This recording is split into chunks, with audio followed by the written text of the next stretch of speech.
Well, I personally am feeling somewhat of the Thanksgiving spirit for two reasons. First of all, Bobby brought in part of a donut today for me. Are you eating the rest of it, Mike?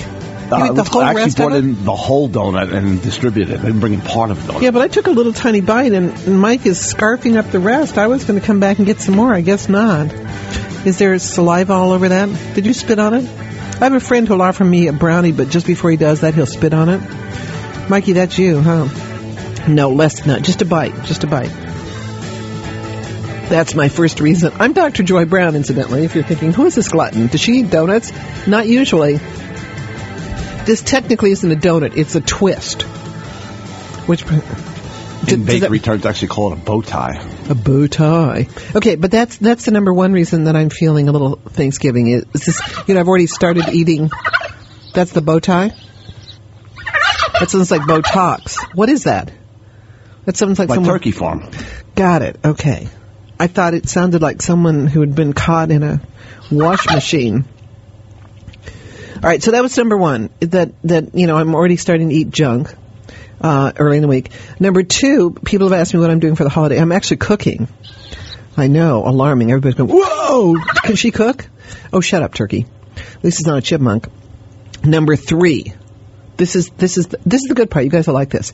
Yesterday, I went over to the New York Rescue Mission, which is on Lafayette, and I, donned an apron and fed people. It was one of the nicest spreads I've ever seen. Everybody was sitting down. They had, in the sanctuary, they had a live, not only band, but they had... all these people, they had live music. They had real crockery as opposed to paper plates and plastic. They had real tablecloths. Did a really lovely job. And they said, I think they feed about 700 people an hour. And this was kind of the elegant version of it. Then they handed out little bags at the end, like, if you go to a really fancy party. Then they hand you like a little. They're called goodie bags. These were just chock full of different stuff, and I got to hand those out, and small pencils for the kids who were getting bored.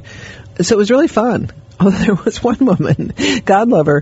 There's this really fabulous spread. I mean, it smelled delicious. They offered me something to eat, but I thought, that's not really fair to go and feed people who are having a hard time and you sit there eating their food. I mean, that's kind of rude, Joy. So I didn't.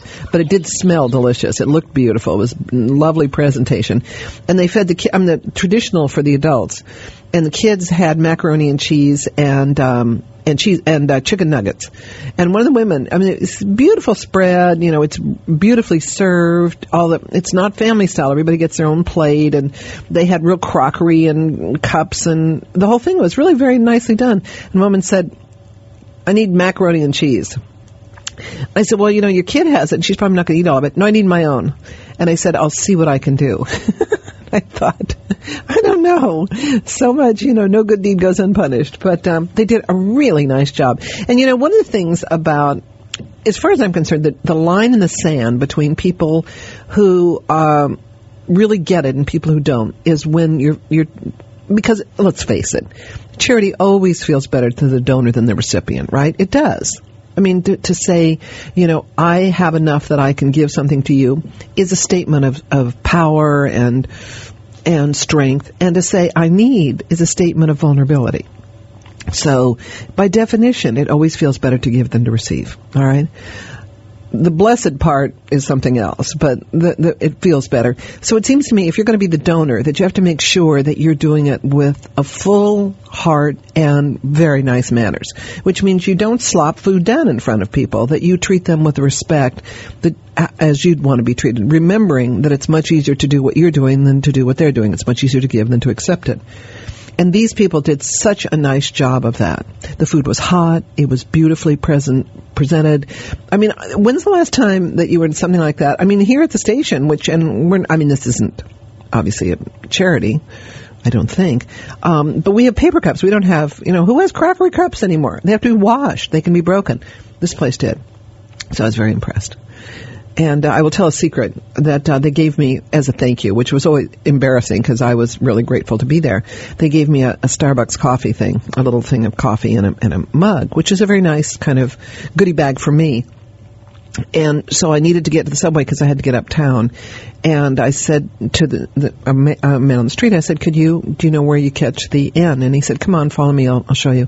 So he got me there and he got me to the right train. And I said, do you drink coffee? Because I don't. And he said, I'm a coffee addict. And I said, here, happy Thanksgiving. So he was thrilled. It was one of those situations that was just nice all the way around. So happy Thanksgiving in advance. I know, we're still several days away, but that was my Thanksgiving story. If you have, this week, as far as I'm concerned,